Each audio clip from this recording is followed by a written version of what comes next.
Muy buenas tardes. Ya estamos pues sobre la hora. Vamos a iniciar la sesión de la tarde de hoy con los trastornos metabólicos del recién nacido y la evaluación de los menores de 2 meses, pero enfocados en el ámbito de la atención primaria. Vamos a enfocar los dos trastornos metabólicos del recién nacido más frecuentes, la hipoglicemia y la hipocalcemia. Como les decía, los trastornos metabólicos que se presentan con más frecuencia en el recién nacido son la hipoglucemia y la hipocalcemia. Comencemos con la hipoglucemia. No hay acuerdo con relación a su definición exacta y obviamente al no tener un acuerdo claro, una evidencia clara de cuándo definir hipoglicemia, su incidencia no es bien conocida. Los efectos y secuelas que puede dejar tampoco, porque se las achacamos o no, dependiendo de si aceptamos o no que hubo hipoglicemia, y entonces el tratamiento también pues queda, como quien dice, veremos. Sin embargo, a pesar de esa falta de acuerdo, lo que vamos a establecer hoy no es con propiedad cómo hacer el diagnóstico, sino cuándo sospechar y tener un alto nivel de sospecha es muy importante y cuándo debemos entonces iniciar un tratamiento. No tanto ponernos de acuerdo si el diagnóstico, la definición de diagnóstico es correcta o no, sino lo que se han definido son unos niveles de glucosa que son lo que podríamos llamar niveles de alarma, y cuando estamos en esos niveles o por debajo de esos niveles tenemos la obligación de actuar. Siempre queda la duda, pues, porque al no tener una definición clara y no saber exactamente, porque lo que pasa es que hay variaciones individuales también. Hay niños que se ven afectados con niveles mucho más altos de glucemia, otros que toleran niveles mucho más bajos sin tener ninguna manifestación ni quedar con secuelas. Entonces es muy difícil, pero como les decía, se han establecido valores de referencia que cuando se alcanzan, se está en esos valores o por debajo de ellos, tenemos la obligación de actuar.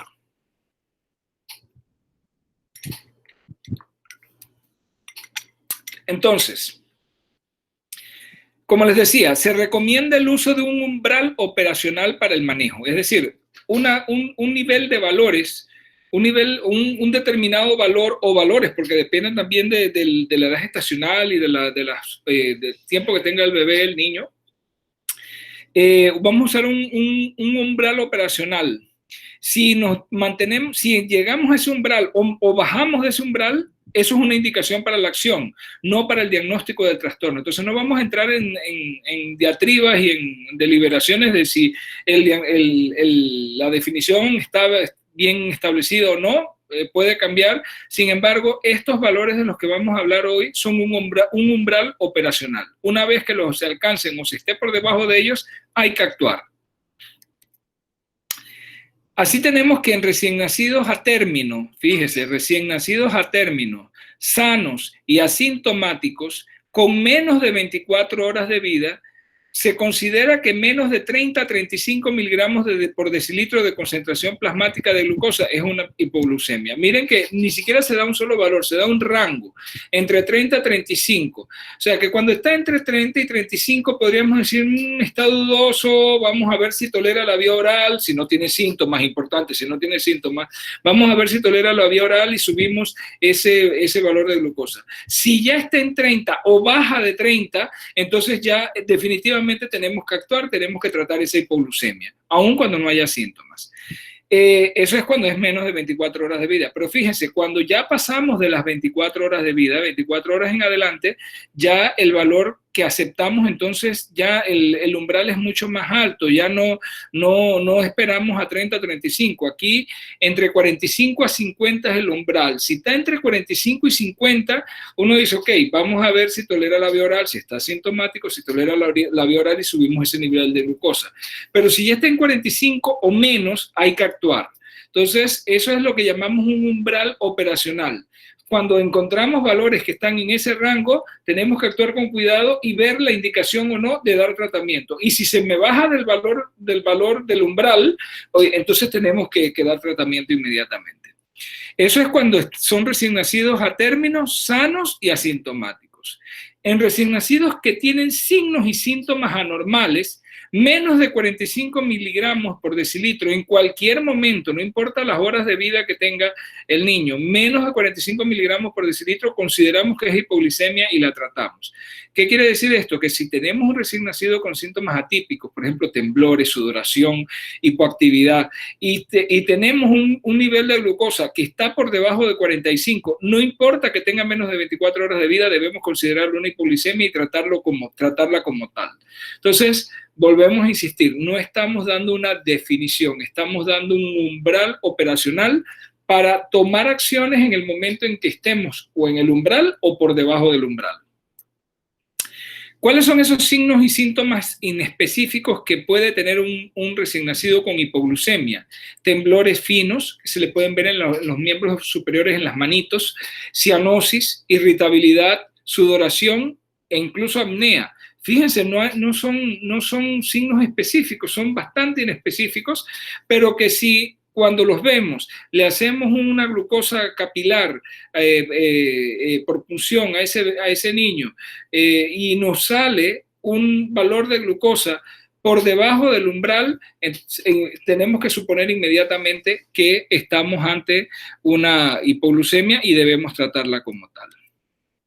Otros signos y síntomas inespecíficos, pero ya de más gravedad y que indican que tenemos que que aquí la acción es urgente, es por ejemplo la presencia de convulsiones, de letargia, de hipotermia, el rechazo a la alimentación o la presencia de una franca acidosis metabólica. Ahí tenemos que actuar inmediatamente. Entonces, las tiras reactivas, cuando lo hacemos por punción, ya sea en el taloncito, esas tiras reactivas miden la concentración de glucosa en sangre total, no en plasma. Estos valores que yo les compartí acá son valores de concentración plasmática de glucosa, tengan eso presente. Eso es para cuando yo mando la muestra al laboratorio y me regresa con esos valores en plasma. Sin embargo, la que hacemos por punción, esa está tomando en cuenta la concentración de glucosa en sangre total. Se calcula que el valor de la concentración en plasma correspondiente a una punción en el taloncito, por ejemplo, es 15% menor al determinado en sangre total. ¿Qué quiere decir eso? Ojo cuando le salga 50 en un reflux, en una glucemia capilar. Le sale 50, ese 50 en sangre total, eso correspondería aproximadamente a cerca de 42 o 43, entre 42 o 43 miligramos por decilitro en plasma, porque el valor en plasma es 15% menor al determinado en sangre total.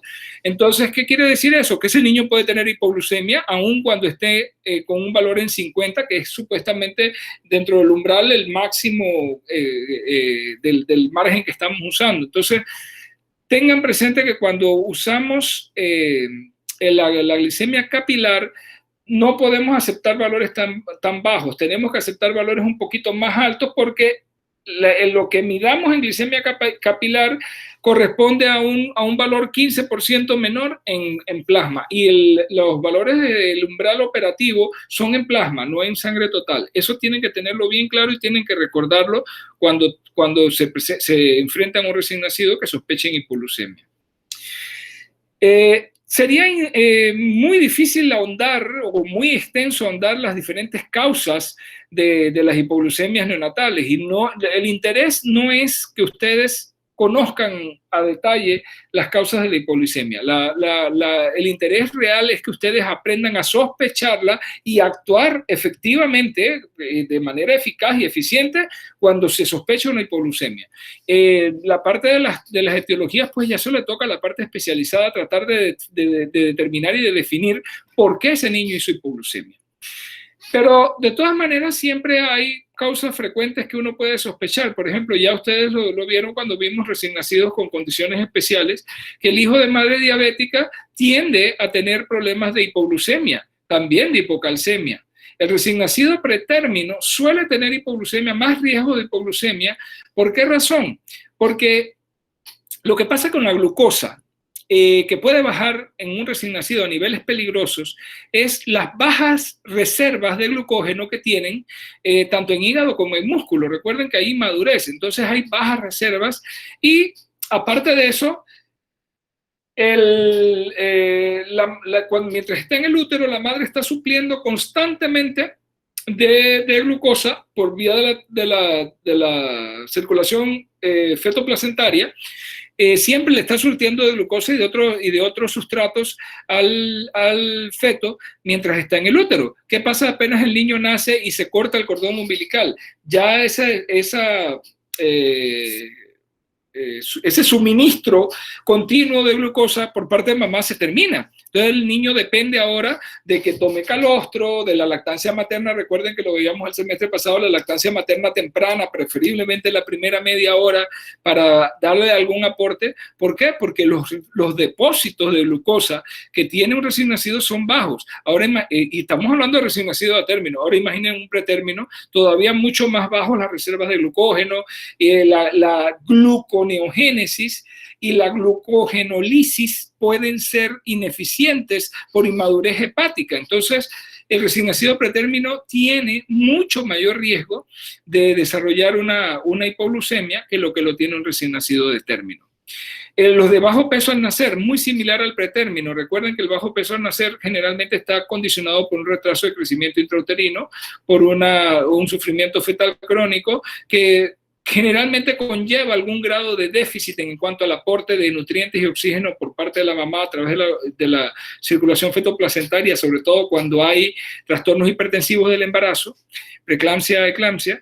Entonces, estos niños con bajo peso al nacer obviamente tienen una baja reserva de glucosa, de glucógeno y pueden hacerme hipoglucemia con más facilidad. Encima, si además de ser pretérmino o bajo peso, tuvieron algún nivel de asfixia, de hipoxia perinatal, con más razón pueden hacer entonces la hipoglucemia. Los niños con enfermedad hemolítica isoinmune por RH, es decir, por incompatibilidad de RH, mamá RH negativo, sensibilizada con un bebé RH positivo y con hemólisis importante, obviamente mucho riesgo de hipoglucemia.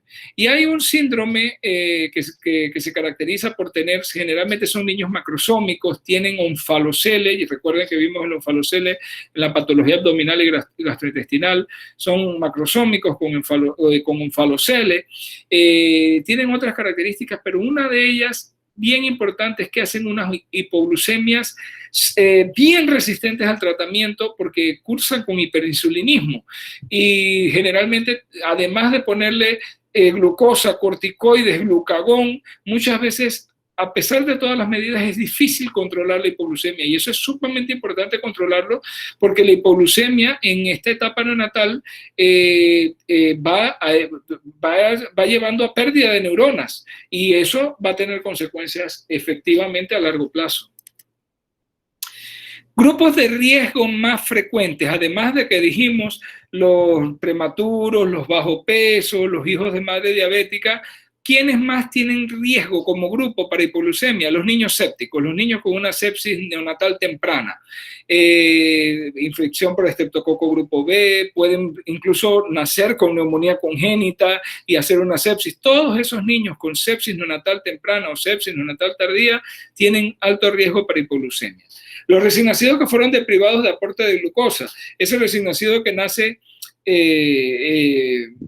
quizás con una asfixia, fue necesario darle maniobras, no se le dio lactancia materna inmediata porque pues no se podía, el niño estaba con problemas, pero hay un retraso, no se da oportunamente una venoclisis con solución glucosada para aportar glucosa. Esos niños, si no lo hacemos rápido, van a caer en hipoglucemia.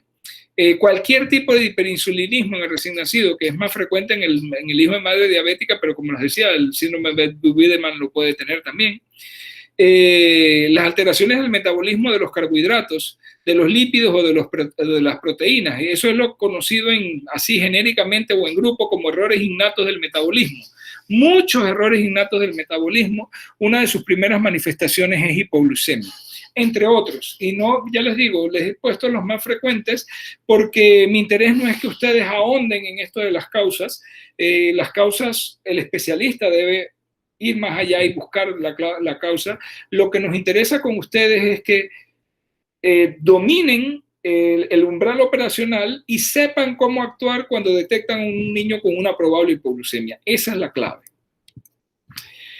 Las manifestaciones clínicas no se correlacionan con el nivel de glucosa en sangre. Lastimosamente no es así. Hay niños con un nivel de glucosa en sangre muy bajo y no dan manifestaciones con estos síntomas atípicos. En cambio, hay otros niños que apenas se les baja un poquito la glucosa y ya comienzan con el temblorcito y la sudoración. Entonces, obviamente en eso uno se da cuenta rápido. Pero ¿qué pasa con ese que se le está bajando la glucosa y no me da ninguna manifestación hasta que convulsiona? Qué dolor de cabeza, porque como no había ninguna manifestación, nadie lo sospechó y luego entonces te debutas con un síntoma ya de alarma como una convulsión.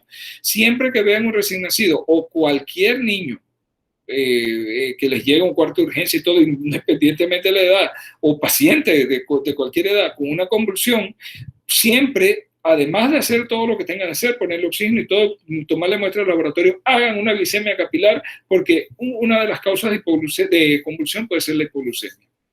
La ausencia de síntomas no descarta el compromiso del sistema nervioso central ni la aparición de secuelas posteriores, y ese es el dolor de cabeza. Que estos bebés, niños o niñas que no tienen síntomas, pero que ese nivel de glucosa se va bajando y obviamente, y sobre todo si se presentan con una convulsión o caen en coma, el compromiso del sistema nervioso central a largo plazo con secuelas va a ser mayor, ¿no? Entonces eso hay que tenerlo con cuidado. De ahí la necesidad de ser tener un umbral bajo a diagnosticar la hipoglucemia. Hay que tener claro que, como hablábamos con la bilirrubina, de que no existía un nivel seguro de bilirrubina, tampoco existe un nivel de glucosa seguro. Es decir, que yo pueda decir, no, este niño está bien porque tiene 60. Sí, puede tener 60 ahora, pero dentro de media hora puede tener 35 o 30 y entonces me hizo la hipoglucemia. Entonces no hay forma de que yo me sienta seguro. La única forma es estar pendiente de los recién nacidos. Si estamos en un lugar, en una instalación donde se atiende el recién nacido, no podemos abandonar a los recién nacidos, hay que estar pendiente, pedirle al personal de enfermería que esté pendiente también. Lo importante es mantener, como les decía, un alto índice de sospecha. Nosotros tenemos que tener un umbral bajo para el diagnóstico, estar pendiente, y cuando sospechamos algo, el niño está hipoactivo, no quiere mamar o algo, inmediatamente una de las primeras cosas que debemos pensar, que puede ser que el niño esté escéptico, pero una de las primeras cosas que debemos pensar, tratar de determinar y tratar si es necesario, es la hipoglucemia. ¿Cómo se hace el tratamiento o manejo de la hipoglucemia? El manejo puede variar según la existencia o no de síntomas. En recién nacidos a los que por alguna razón le hicimos una glucosa capilar o un examen de sangre y nos encontramos con que el recién nacido tenía un nivel, puede que no esté por debajo del rango del umbral ese que les di, puede que esté en el rango superior, pero ya está en el umbral operativo. Hombre, pero no tiene síntomas. Vamos a tratar de que este niño, a ver si le sube esa glucosa. Pero como no tiene síntomas y no tiene ninguna señal de alarma, puede ser por vía oral. Podemos intentar la vía oral. Si está con la mamá, le decimos a la mamá, póngalo a la teta para que tome calostro y ahí va a recibir algo de glucosa y a ver si le sube esa glucosa, y dentro de media hora o 40 minutos, una hora, le volvemos a repetir la glucosa capilar al bebé para ver si ese nivel de glucosa subió. Si no subió o bajó, obviamente tenemos ya que tomar otro tipo de medidas. Algunas veces cuando la mamá no está disponible, porque mamá, por ejemplo, fue cesárea y por alguna razón no la han subido de recuperación de anestesia, o mamá tenía un trastorno hipertensivo del embarazo severo y hubo que, después de la cesárea, se la llevaron a los cuidados especiales ginecobstétricos, a la unidad de cuidados intensivos obstétricas. Sospechamos que el bebé puede tener hipoglucemia, y aunque esté asintomático, le podemos dar dextrosa en agua al 10% tomada. Se le da 1 onza o 2 onzas de dextrosa en agua al 10%, y eso se absorbe rápido y puede ayudar a contribuir. O si ya estamos en la sala de recién nacidos, la salita de recién nacido sano, mientras llega mamá, se le puede dar 2 onzas de fórmula de inicio para tratar de que el niño reciba algo. Si no acepta la vía oral y nosotros tenemos la sospecha y confirmamos con el valor de glucosa que estamos ahí, como quien dice, en el borde, en el umbral, mejor entonces es iniciar una infusión intravenosa de dextrosa en agua al 10%, y ahora les voy a decir cómo se hace eso. Si el recién nacido está sintomático, si tiene temblores, si está hipoactivo, si está sudoroso, lo primero es lo primero, documéntese hipoglucemia. Si usted primero le tomó una punción capilar para ver cómo estaba la glucosa capilar, tómele una muestra venosa y mande eso al laboratorio para documentar el nivel de glucosa que había en plasma. Recuerde que el nivel de glucosa que había en plasma va a ser menor al nivel de glucosa en sangre total, y la única manera de hacerlo es enviar la muestra al laboratorio. Algo que muchos no hacen, y es importante hacerlo, y yo se los digo para cuando sean internos lo tengan presente. Si usted quiere determinar glucosa, mande la muestra al laboratorio en hielo. Mande la muestra al laboratorio en hielo. ¿Por qué?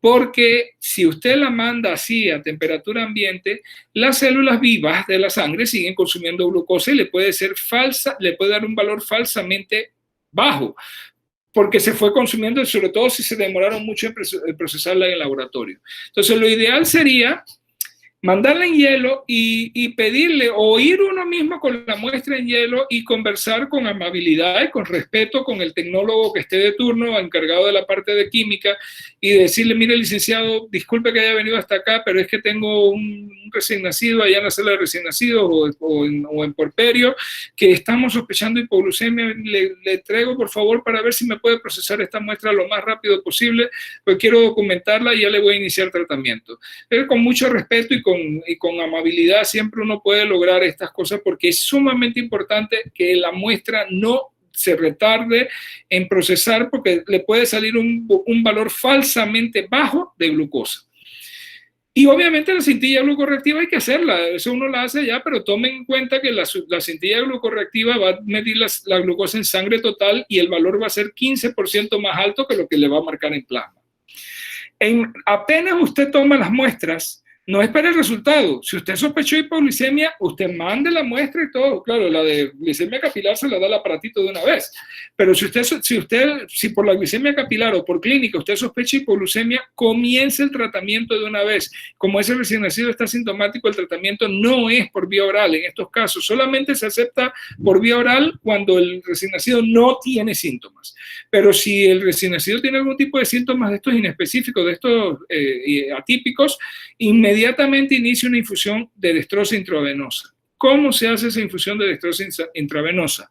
Ok, lo primero que usted va a hacer es ponerle un bolo de dextrosa en agua al 10%, no al 5%, al 10%, 3 miligramos por kilo, 3 mililitros de dextrosa en agua al 10% por kilo de peso del recién nacido, y eso se le pasa en bolo en 2 a 3 minutos. Cuando usted pone 3 mililitros por kilo de dextrosa en agua al 10%, si usted toma en cuenta que cada 10 mililitros, de cada mililitro de dextrosa en agua al 10% tiene 0.1 gramo por kilo, o sea, 100 miligramos por mililitro, usted está dando realmente, al dar 3 mililitros por kilo, está dando 0.3 gramos por kilo, es decir, 300 miligramos por kilo de glucosa en ese bolo. Es un bolo inicial de 3 mililitros por kilo de dextrosa al 10%. Apenas termina de pasar el bolo, y ya la enfermera debe tenerla ahí, porque no debe haber lapso, no debe haber gap entre terminar el bolo y comenzar por ahí mismo la infusión. Generalmente uno lo hace por una llave de 3 vías. En una vía está conectada la venoclisis y en la otra el bolo que se está pasando. Se termina de pasar el bolo y se abre la venoclisis. ¿Cómo se va a dar esa venoclisis de dextrosa en agua al 10% para tratar la hipoglucemia? Se inicia con dextrosa en agua al 10% a razón de 6 miligramos por kilo por minuto de glucosa. Sí, cuando estamos en clase y si tenemos la oportunidad de verlo en clase, yo les voy a hacer la operación de cómo ese 6 miligramos por kilo por minuto lo transformamos a través de una regla de conversión a lo que equivale a 100 mililitros por kilo por día.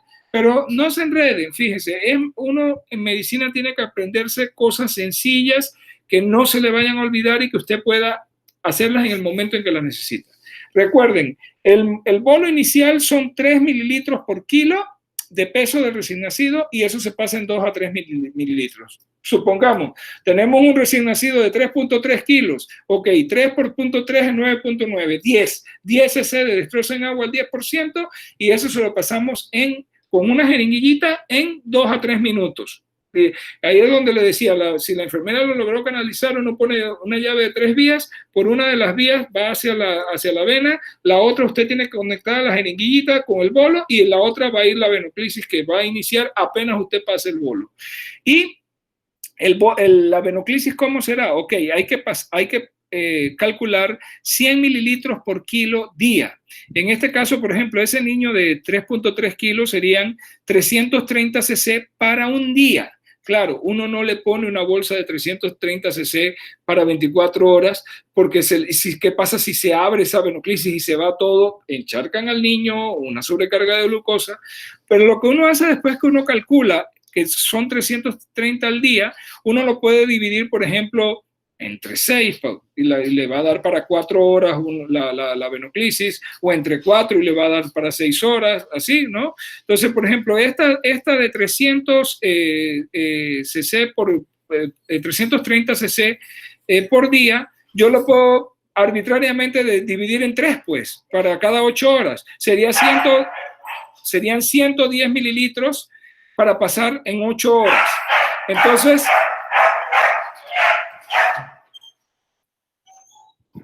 oye, por favor, que estoy dando clase. Ábranle la puerta.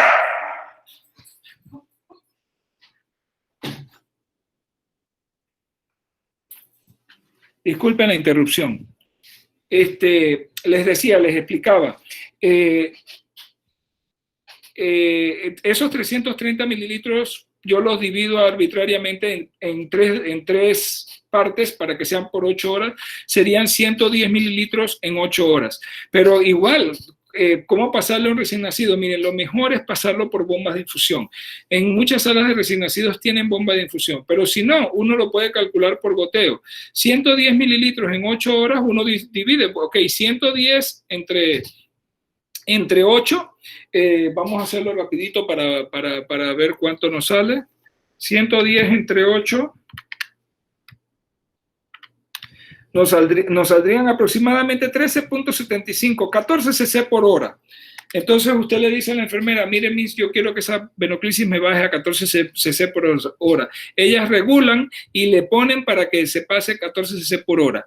Cuando usted hace eso, usted le está dando a ese recién nacido una infusión de 6 miligramos por kilo por minuto. ¿Y de dónde sale ese 6 miligramos por kilo por minuto? ¿Por qué 6 miligramos por kilo por minuto? Porque esa es la tasa de producción de glucosa del hígado cuando es normal. El hígado produce por glucogenólisis y gluconeogénesis alrededor de 6 miligramos por kilo por minuto de glucosa para mantener los valores de glucosa estables. Entonces lo que usted va a buscar es reemplazar el trabajo del hígado, que por alguna razón no lo está haciendo, quizás por bajas reservas, quizás por otros factores, y mantener entonces una estabilidad en ese nivel de glucosa de ese bebé. Ahora, ya les decía, hay situaciones como el síndrome de Wiedemann o algún otro tipo de hiperinsulinismo, donde a pesar de poner esa infusión, todavía no va usted a lograr mejorar los niveles de glucosa porque hay demasiada insulina. Entonces, en esos casos, uno puede ir aumentando la cantidad de glucosa que se le está administrando al recién nacido. Y aquí viene, esa es la explicación, ¿no? La velocidad de infusión puede irse aumentando tanto como sea necesario para mantener el nivel de glucemia normal. ¿Qué quiere decir? Que cuando usted inicia el tratamiento de una hipoglucemia, no es que usted ya lo inició y deja al recién nacido ahí, no, hay que estar pendiente, hay que estarle haciendo glucosas capilares y ver que esa glucemia se va estabilizando. Cuando el volumen a administrar es muy alto y supera los requerimientos, entonces ya no podemos seguir usando glucosa al 10%. Hay que aumentar la concentración de la dextrosa hasta un máximo de 12.5% si lo voy a usar por vía periférica. Pero si lo voy a usar por vía central puede ser hasta el 25%. ¿Qué vía central se puede usar en un recién nacido? La vena umbilical los pediatras o los neonatólogos la canalizamos y por ahí se puede administrar glucosa hasta el 25% o más de concentración. También en las salas de neonatología usan ahora unos catéteres centrales, pero de inserción periférica. Se canaliza como si fuera una vena periférica, pero es un catéter largo que se va introduciendo y llega hasta el nivel de la cava. Entonces es un catéter central, pero por inserción periférica, que por ahí también se pueden dar concentraciones más altas. No quiero ahondar en esto porque, vuelvo y les digo, ya esto es manejo del especialista. Yo lo que quiero que les quede claro es que cuando sospechar una hipoglucemia, cuando hay síntomas atípicos, tenemos que hacer esa control de glucosa, primero por glucosa capilar, que es lo más rápido que vamos a tener, pero también recuerden que hay niños que pueden no tener síntomas y pueden tener hipoglucemia, pero entonces para eso les mencioné los grupos de riesgo, los hijos de madres diabéticas, la sepsis, los pequeños para la edad gestacional, los retardos de crecimiento intrauterino, los prematuros, a esos hay que estarles chequeando los niveles de glucosa intencionalmente porque pueden no hacer síntomas y estar teniendo un bajón de glucosa importante. Y eso a la larga va a tener consecuencias a nivel del sistema nervioso central. Este método de tratamiento, así como les decía, el bolo inicial a 3 cc de dextrosa en agua al 10% por kilo y luego calcular 100 cc por kilo para 24 horas y dividirlo por como sea cómodo para ustedes, tiene varias ventajas. Primero, baja la incidencia de hiperglucemia posinfusión, es decir, no se da una carga tan alta que luego el niño quede con una hiperglucemia. Es una carga moderada y controlada.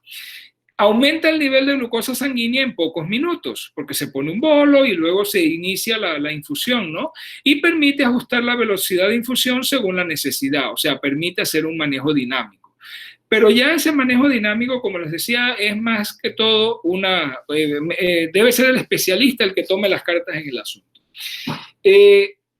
Con esto les quiero decir que si ustedes están en un centro de salud que atiende partos o en un hospital de primer nivel, o por ejemplo en Mixacapsi de Volcán, donde se atienden partos, y usted sospecha una hipoglucemia y la comprueba a través de glicemia capilar, va a iniciar tratamiento, inicia el tratamiento y traslada a ese niño inmediatamente para el hospital de cuidado, donde hay cuidados intensivos del tercer nivel, porque usted no sabe cuál es la causa de esa hipoglucemia y si va a persistir o se va a asociar a otro tipo de problema. Entonces, hipoglucemia es un problema grave.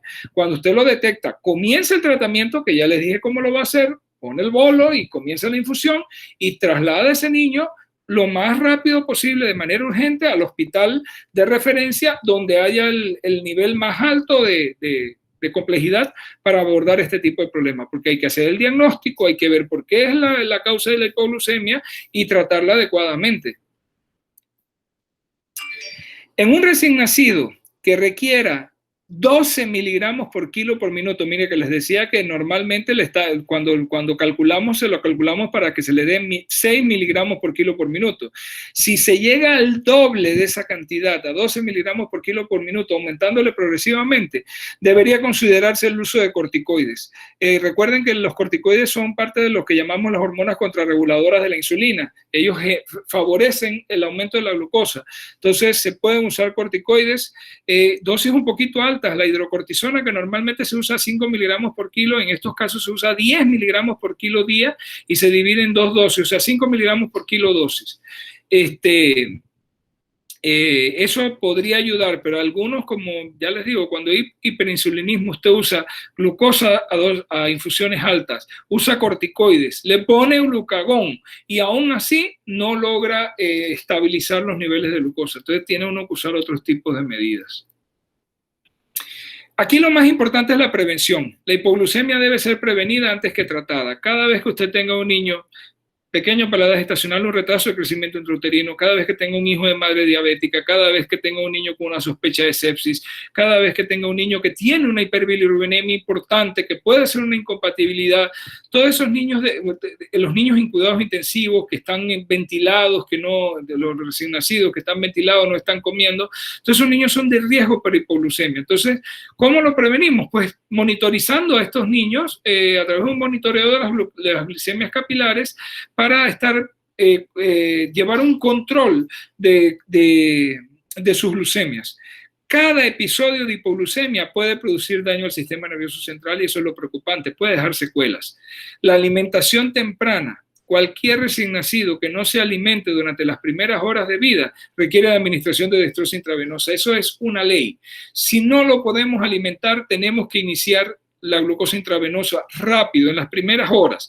Si nosotros dejamos a un recién nacido que no va a comer y no le ponemos dextrosa intravenosa, estamos teniendo la receta para una hipoglucemia. Entonces, aquel recién nacido que sabemos que por la condición que tiene no va a poder comer, hay que comenzar inmediatamente una infusión de glucosa para que no haya problemas. Entonces, cualquier recién nacido con riesgo debe recibir dextrosa intravenosa al llegar a la sala de neo. Y aquí, como no estamos tratando hipoglucemia, podemos ir con dosis de glucosa de entre 4 a 6 miligramos por kilo por minuto. 4 es la mínima, 6 es la máxima de mantenimiento. Ya sabemos que para lograr 6 tengo que calcularle 100 mililitros por kilo por día de dextrosa en agua al 10%.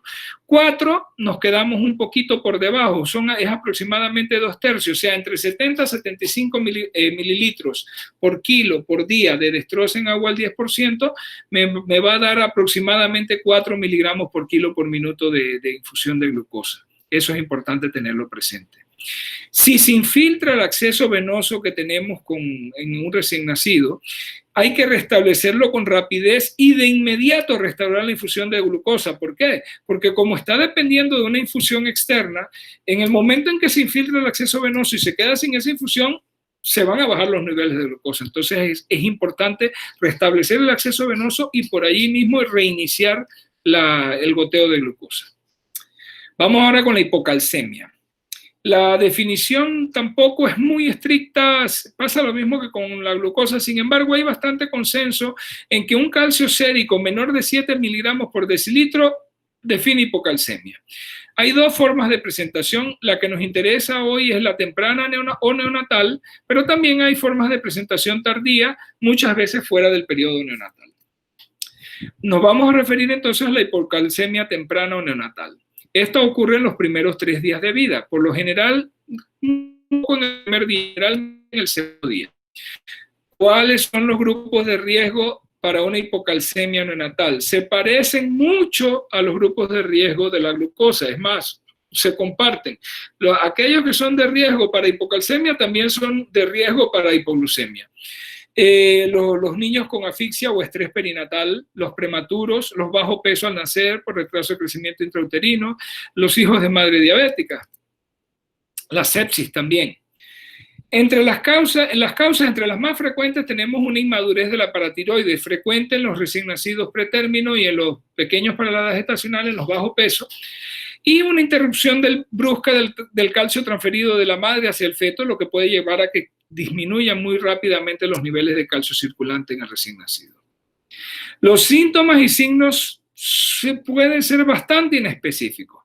Claro, cuando ya vemos un signo de Chvostek, recuerden que ese es el de percutir aquí en el área del carrillo y producir como una especie de espasmo, y el signo de Trousseau, que es el espasmo carpopedal, se pueden ver en niños pequeños hasta recién nacidos, pero cuando ya encontramos Chvostek o espasmo carpopedal, ya no tenemos duda de que hay una hipocalcemia. Mandamos la muestra solamente para documentarla, pero el punto es igual que la hipoglucemia, no deberíamos esperar a que eso ocurra. Deberíamos sospecharlo cuando hay esos síntomas inespecíficos y se parecen nuevamente a los de la hipoglucemia. Son muy similares y se pueden presentar en otras cosas. Por ejemplo, la irritabilidad con llanto agudo, los temblores, las convulsiones o mioclonías, la cianosis. Y todas esas las presenta también la hipoglucemia. O sea que siempre tenemos que tener presente ambas. El tratamiento. Se utiliza gluconato de calcio al 10%. Ese es el que se usa siempre. Ese gluconato de calcio al 10% tiene 100 miligramos por mililitro. En cada mililitro de gluconato de calcio al 10% hay 100 miligramos de gluconato de calcio. Y esos 100 miligramos de gluconato de calcio que hay en un mililitro de gluconato de calcio al 10% equivalen a 9 miligramos de calcio elemental. Es decir, el gluconato de calcio al 10% tiene 9 miligramos de calcio elemental por cada mililitro de solución. No usar nunca o evitar usar infusiones de calcio en bolos, porque son inefectivas y pueden ser peligrosas. Recuerden lo que hace el calcio a los tejidos. El calcio quema los tejidos. Entonces, si usted pone un bolo de calcio y esa venita se rompe y ese calcio se extravasa, le va a causar una úlcera por necrosis por calcio, ahí es donde se extravasó. Entonces es preferible no usar el calcio en bolos, sino diluirlo con glucosa, con dextrosa al 10% y pasarlo. Es la ventaja que le estamos dando al mismo tiempo glucosa y al mismo tiempo calcio. Ok, ¿cómo tratamos entonces la hipocalcemia? Los recién nacidos asintomáticos, nada más encontramos la hipocalcemia porque la buscamos porque era un grupo de riesgo, por ejemplo, era un prematuro, era un pequeño paladar gestacional, un retardo de crecimiento intrauterino. Les mandamos la muestra, no tiene síntomas el niño, pero tiene riesgo. Ok, si tiene riesgo, tenemos que tratarlo. Pero ¿qué pasa si hay un recién nacido asintomático sin factores de riesgo de lo que vimos?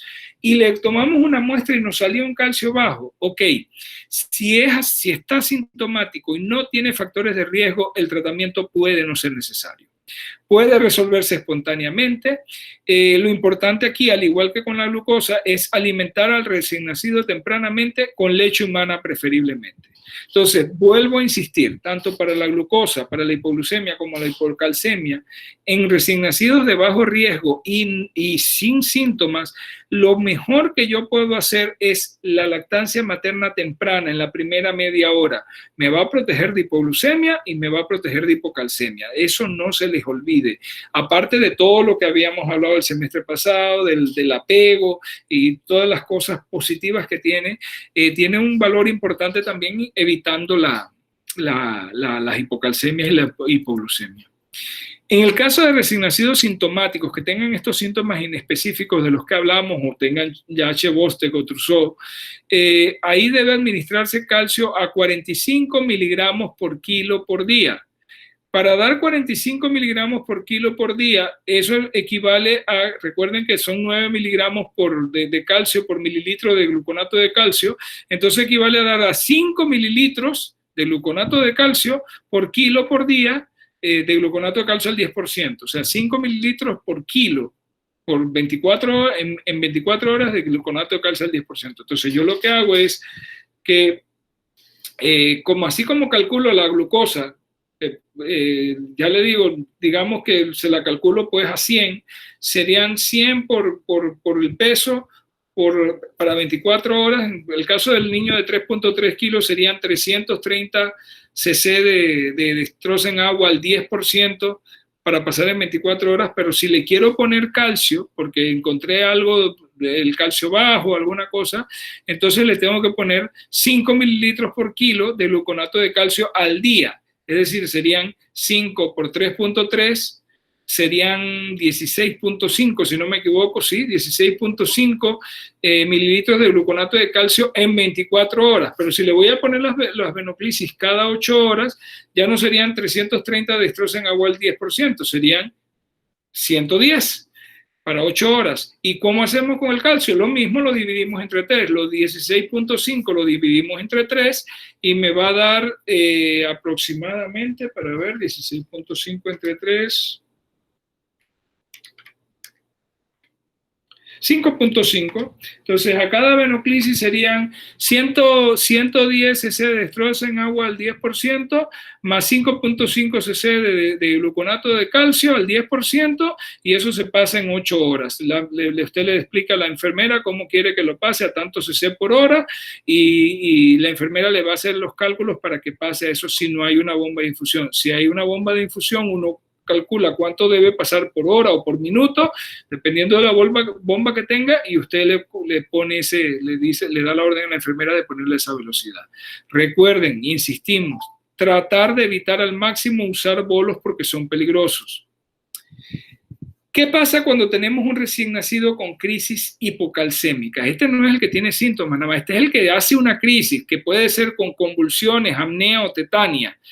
Ahí lo que me indica es que el nivel de calcio no está por debajo de 7, está por debajo de 5 miligramos por decilitro. Aquí sí se justifica. Cuando hay crisis hipocalcémica con convulsiones o con mioclonías, sí podemos usar un bolo de calcio, porque miren, el nivel de calcio está por debajo de 5.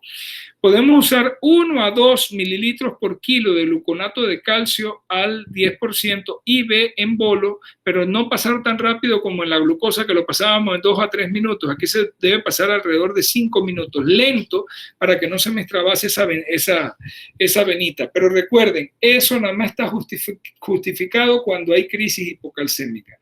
Y luego continuar con la infusión como se indicó, ¿no? Dar 5 mililitros por kilo para 24 horas, y lo podemos dividir entre 3 venoclisias o entre 4, las que usted quiera, o ponerlo por bomba de infusión. Ok, y bueno, recordarles pues que hay otra serie de problemas que podemos diagnosticar tempranamente con tamizaje neonatal. El tamizaje neonatal, pues, que se basa en unas tecnologías que han permitido muchos avances en métodos diagnósticos. O sea, podemos diagnosticar fácilmente con muestras en papel seco, en papel de filtro y sin gran inversión, una serie de patologías que si las detectamos temprano vamos a evitarnos secuelas y complicaciones.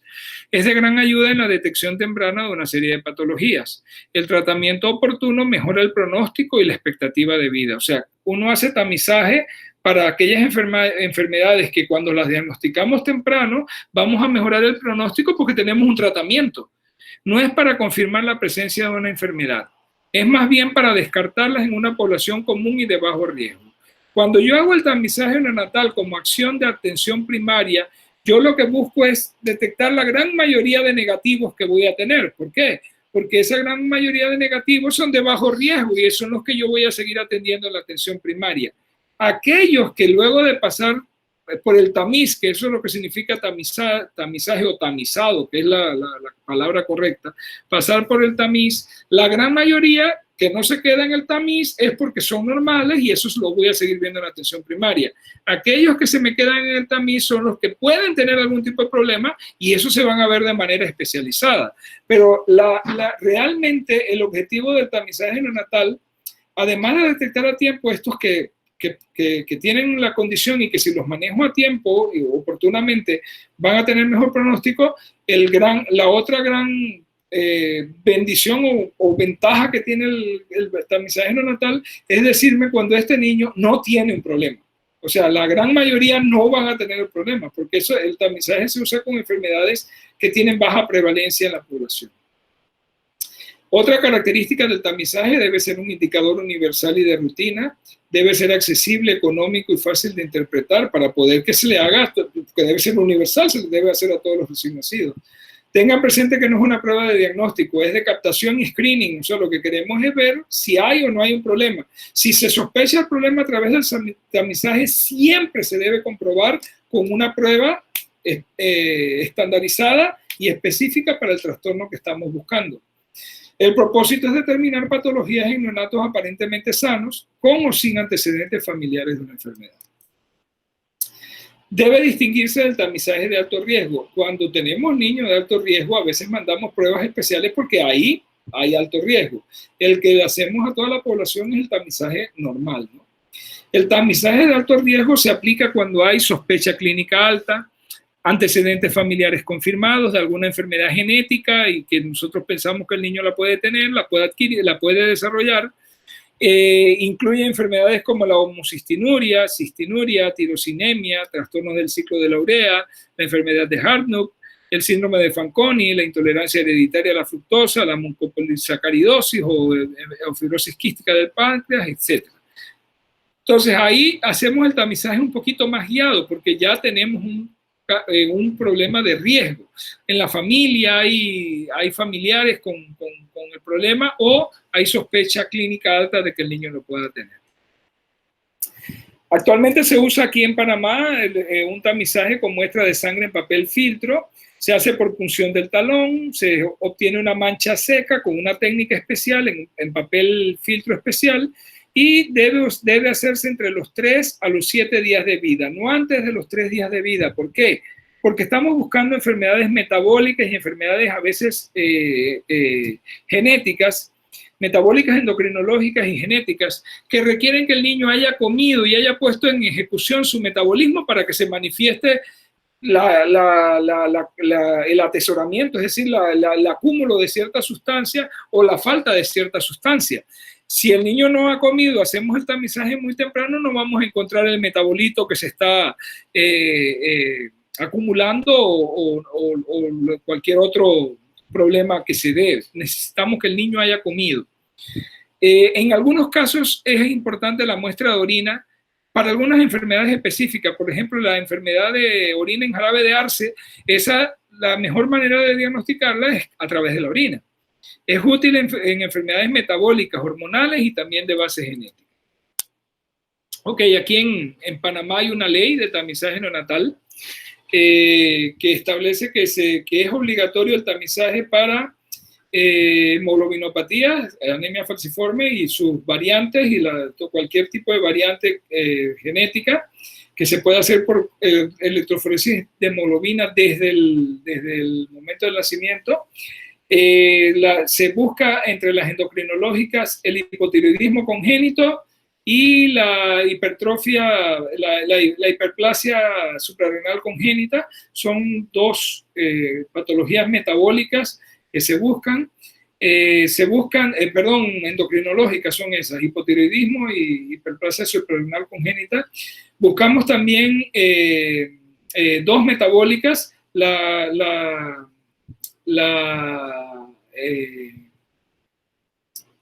ahí se me va el nombre, caramba, la galactosemia y la fenilcetonuria. La galactosemia es un error congénito en el metabolismo de la galactosa. Hay una falta de una enzima que hace que se acumule la galactosa 6-fosfato, porque la galactosa 6-fosfato de deshidrogenasa está ausente o con muy baja actividad. Entonces esa acumulación de galactosa 6-fosfato va a ocasionar daño hepático, daño en el riñón, cataratas congénitas. El niño ya viene afectado desde la etapa fetal por depósito a nivel del cristalino, y el niño puede nacer con cataratas congénitas. Esa es la galactosemia. Y la otra es la fenilcetonuria, que es un déficit o una alteración, un error en el metabolismo de la fenilalanina.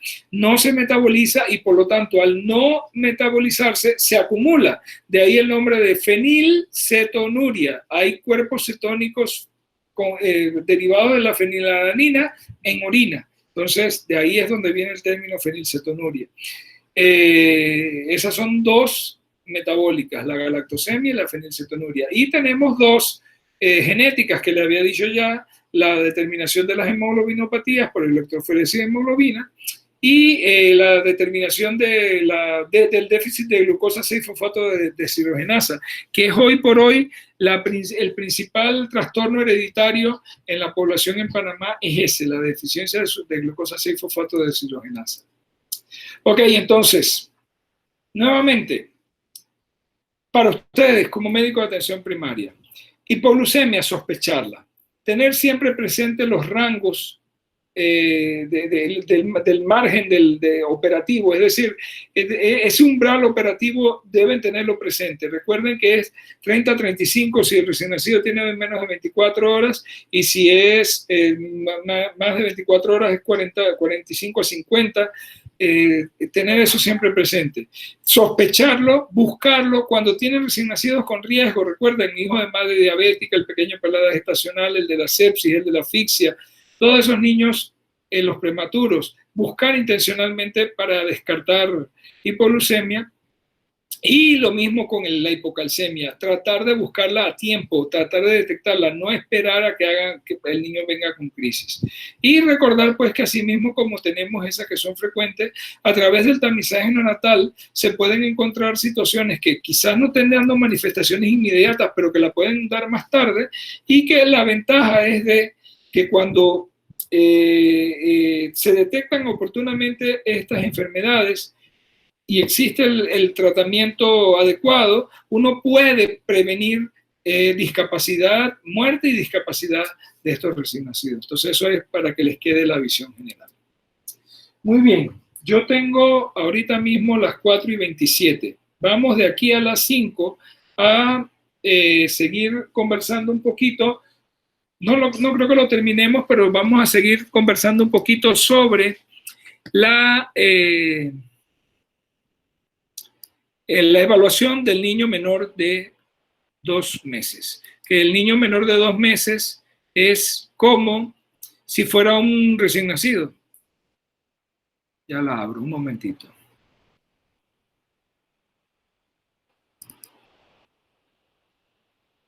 Ok, mientras vamos abriendo la presentación, ¿alguna pregunta por el momento? ¿Algo que no les haya quedado claro? ¿Algo que quieran comentar? ¿Algo que requiera de un poquito más de explicación? Si abrimos un pequeño periodo de preguntas. ¿Todo bien? ¿Todo claro? ¿No tienen ninguna duda ya saben cómo es el tratamiento de la hipoglucemia, de la hipocalcemia? Si eso les queda claro, me parece que es lo más importante, y siempre recordar que tienen que tener un umbral para captar estos problemas antes de que se vuelva, que les haga una crisis el paciente. Ok, vamos con la siguiente presentación entonces para ir avanzando. Esa la vamos a tener que terminar después.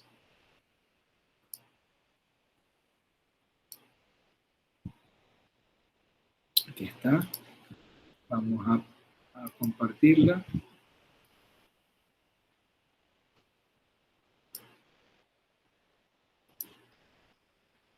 Ok.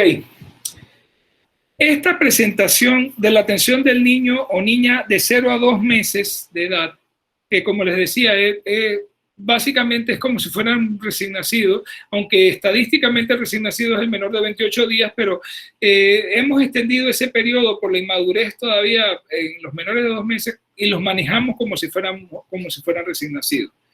¿De qué trata esta presentación? De todo lo que hemos visto hasta ahora, volcarlo a no se ubiquen en el ambiente hospitalario, ubíquense en el ambiente del primer nivel de atención, en el centro de salud. Ustedes son médicos de un centro de salud y llega una mamá con un niño de 2 días o 3 días que nació en casa o que nació en el hospital, pero ella le preocupa algo y viene y le trae algunas quejas.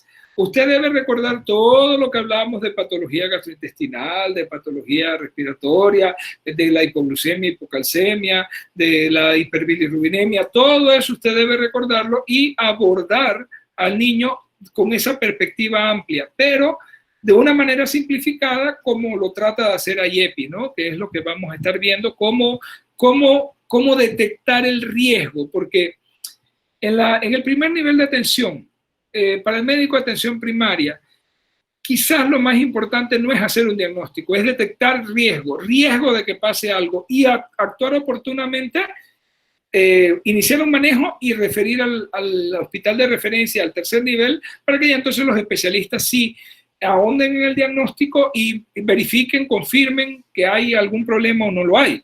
pero el médico de atención primaria lo que debe manejar es riesgo, y entonces de eso se trata esta presentación, de todo lo que hemos visto, cómo detectar ese riesgo cuando estamos atendiendo a un recién nacido o a un niño menor de 2 meses en el centro de salud.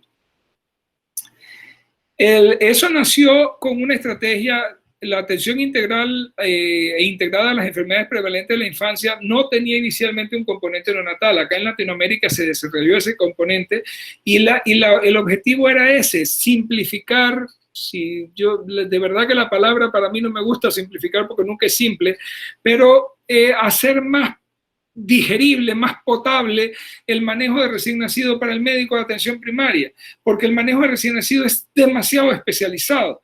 Entonces, el pediatra maneja gran parte de lo de recién nacido, pero es tan especializado que hay una subespecialidad, que es la neonatología, que se especializa en los trastornos perinatales, ¿no? Entonces, había que buscar una manera de hacer sencilla o de simplificar, y ya le digo, no me gusta la palabra porque no es que sea tan simple, pero de hacer más llevadero y más eficiente la actuación del médico de atención primaria con respecto a los recién nacidos. Entonces, comienza desde evaluar y determinar el riesgo del embarazo. Eso lo vimos, ¿se acuerdan que lo vimos el semestre pasado? Que yo les decía que era importante determinar el riesgo del embarazo, porque dependiendo del riesgo del embarazo, sí va a ser el riesgo que tenga el recién nacido al nacer. Y habíamos conversado el año pasado, el semestre pasado, de cómo todas estas mamás con embarazos de alto riesgo o de muy alto riesgo deberían estar cerca o acercarlas, el sistema acercarlas a un hospital de alta especialidad para que el parto ocurra allá y el niño, tanto el niño como la mamá tengan las mejores oportunidades de salir bien. La otra cosa que es importante es ver la necesidad de reanimación, y eso también ya lo vimos cuando vimos el recién nacido con condiciones especiales, y vimos el semestre pasado que hablábamos de cómo actuar cuando era necesario reanimación, cuándo sospechar que iba a ser necesario reanimación, la determinación de riesgo al nacer, que eso ya también lo hablamos el semestre pasado, los pretérminos, todo eso, y lo complementamos este semestre. La importancia de determinar la edad gestacional también fue materia del semestre pasado. Hablamos de Dubowitz modificado por Capurro, o la puntuación de Ballard también, que se puede utilizar, que la usan más los pediatras. La clasificación por peso y edad gestacional para ver si un niño es adecuado a la edad gestacional, o pequeño para la edad gestacional, o grande para la edad gestacional, dependiendo también de la edad gestacional que tenga. Y determinar si tiene algún tipo de enfermedad grave o alguna infección local que pueda manejarse localmente a nivel de la atención primaria, que en esta etapa, menor de 2 meses, son muy pocas las que puedo manejar a nivel local. Vigilar la presencia de diarrea. Un niño menor de 2 meses puede hacer diarrea, no es frecuente, y si está tomando pecho materno exclusivo, es prácticamente imposible ver una diarrea, pero pues hay sus casos y depende de la atención y los cuidados que se le esté dando al niño, a veces no son los adecuados y podemos ver, y eso es grave. Una diarrea en un menor de 2 meses es grave. Detectar problemas nutricionales y problemas del desarrollo. Todo eso es lo que conlleva la IEPI neonatal, ¿no? Entonces, determinar enfermedad grave o infección local cuando le llevan a un bebé al centro de salud. En todos los casos de niños enfermos, preguntar a la madre sobre el problema del niño y luego determine si hay posibilidad de que se trate de una enfermedad grave o es algo local que yo puedo tratar, ¿no? Siempre determine si es la primera consulta por este problema o si es una consulta para reevaluación, porque muchas veces ya uno lo ha visto o lo ha visto otro colega y el niño viene es para reevaluación, para ver cómo siguió con el cuadro y todo. Eso es bien importante tenerlo presente cuando estamos viendo niños en la atención primaria. Miren los signos predictores de enfermedad severa en menores de 2 meses. Esto está en la guía, en su guía de la Guía Nacional de Atención de los Niños y Niñas desde el nacimiento hasta los 9 años. Pero es bien importante repasarlo, fíjese. Historia de dificultad para alimentarse, o sea, el niño que no puede comer ya inmediatamente es un signo predictorio, es un signo de alarma. Historia de convulsión. aunque usted no la haya visto, pero la mamá le dice que el niño le dio como un ataque. Si se mueve solamente cuando es estimulado, si tiene una frecuencia respiratoria de 60 o más por minuto, Sylvia Van Anderson, recuerden, retracción torácica severa, temperatura mayor o igual de 37.5 grados centígrados, o sea, eso es tomado por temperatura axilar. Si la tiene, es fiebre. Pero recuerden que los recién nacidos y los menores de 2 meses es muy raro que me hagan fiebre, me tienden a hacer lo contrario, me hacen disregulación térmica y hacen hipotermia, se baja la temperatura. Entonces, temperatura menor de 35.5 es preocupante. Y la presencia de ictericia, miren, la presencia de ictericia y sobre todo si se nos va, cubre ya hasta manos, piernas, es una señal de alarma. Entonces, si se dan cuenta, no son señales específicas, todo es muy inespecífico. En el recién nacido uno tiene que integrar toda esta información y formarse una idea de si este niño realmente está enfermo o no, y si está enfermo, si es grave o no, porque de eso va a depender entonces las acciones que tomemos. Entonces, las infecciones neonatales. Las infecciones neonatales siempre deben ser consideradas como una enfermedad grave y deben recibir 1 o 2 antibióticos recomendados de manera empírica. Miren, aquí para nosotros en Panamá son 2, no es 1, son 2. Cuando vean recién nacidos o menores de 2 meses enfermos, que ustedes sospechen que se trata de un cuadro infeccioso grave y lo van a mandar al hospital y es menor de 2 meses, deben poner 2 antibióticos. 2 antibióticos empíricos. Después lo vamos a ver y ahí están hasta unas tablitas con las dosis, pero son la ampicilina y la gentamicina. De salida se las voy diciendo porque eso se los tienen que aprender. Ampicilina con gentamicina, esos son los 2 antibióticos que uno pone. Si hay un foco en piel evidente, por ejemplo una onfalitis, y me hace sospechar que podría estar implicado el estafilococo aureus en la infección, entonces cambio el esquema un poquito. En vez de poner ampicilina más gentamicina, cambio la ampicilina, la quito y pongo oxacilina más gentamicina para cubrir al estafilococo. En la mayoría de los casos, por no decir en el 100% de los casos, cada vez que usted encuentra una probable infección grave, debe trasladar a ese bebé o a esa bebé hacia un centro especializado, tomando en cuenta las medidas de estabilización antes y durante el traslado. Y después vamos a hablar cuáles son esas medidas de estabilización, porque es muy importante saberlas. Usted necesita reconocer a los niños que están desarrollando una enfermedad grave o si se trata de una infección local. La observación de los signos clínicos le guiará en el reconocimiento, clasificación y toma de decisiones. ¿Okay? Es esa capacidad de observar, de registrar los signos clínicos que está viendo, lo que le va a ayudar a usted a llegar a cerrar ese diagnóstico, que es a la larga un diagnóstico observacional, ¿no?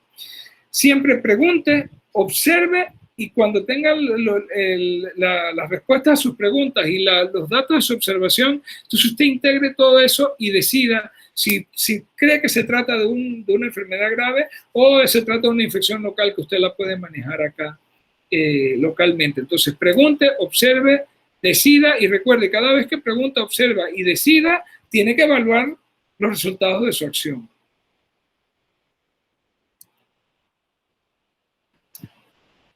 Signos clínicos de utilidad pueden variar desde muy sutiles como no luce bien, se ve feíto, no quiere tomar el pecho, no come.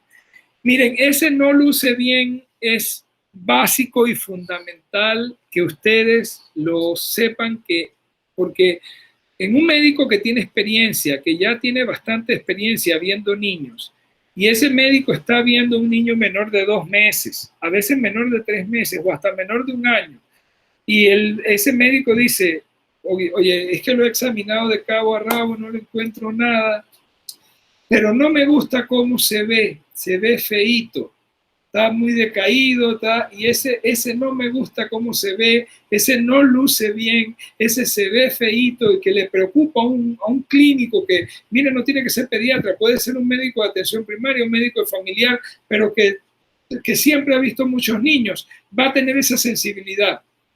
Y no solamente sensibilidad, también especificidad. Hay estudios que se han hecho del médicos que tienen experiencia como método de diagnóstico y tenemos mejor sensibilidad y especificidad que muchas pruebas de laboratorio.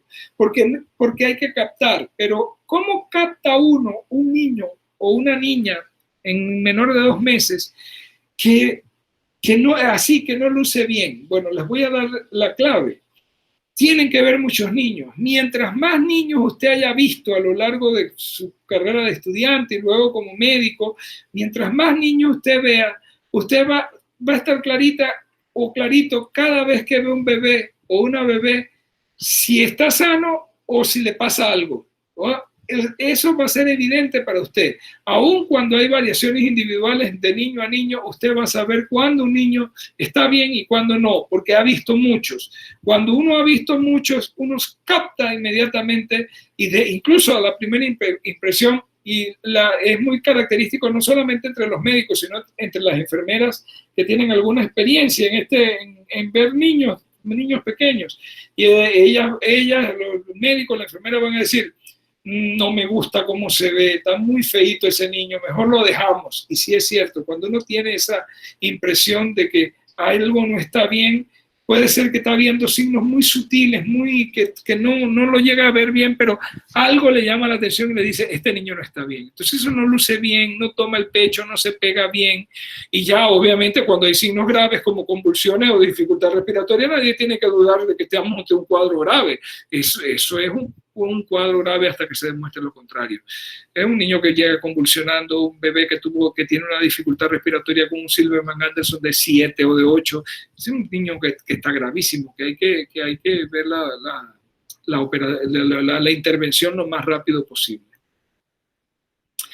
Y aquí viene entonces la idea, ¿no? Si usted sospecha que un niño menor de 2 meses de edad puede tener una enfermedad grave o infección local, no pierda el tiempo haciendo exámenes u otros procedimientos. Inicie inmediatamente tratamiento antibiótico y trasládelo a un centro especializado.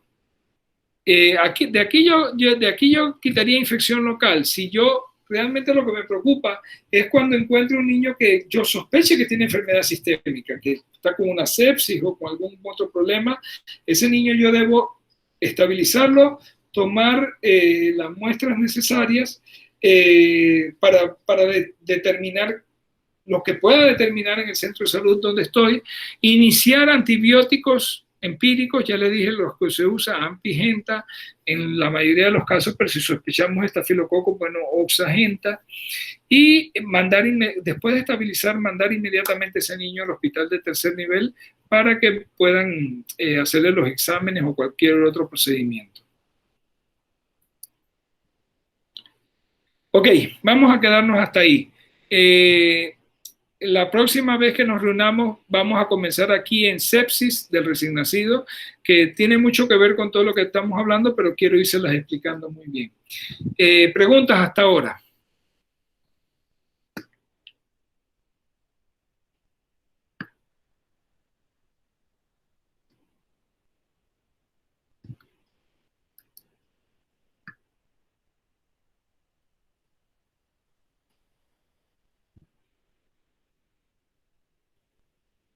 ¿Alguna pregunta?